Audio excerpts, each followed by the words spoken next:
कामों की डकैती की बढ़ती हुई वारदातें, शहरी अदम तहफ़्फ़ुज़ का शिकार। सादों की बस स्टॉप पर इजी पैसा शॉप से 3 डाकू 4 लाख छीन कर फरार हो गए।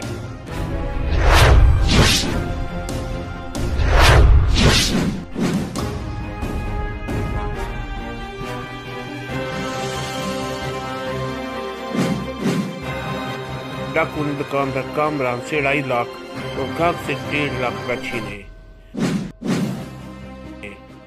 वारदात के बाद तीनों डाकू इत्मीनान से कार में फरार हुए।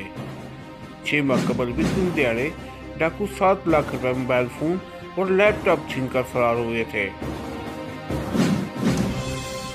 पुलिस पहली वाली वारदात का सुराग लगाने में भी नाकाम रही।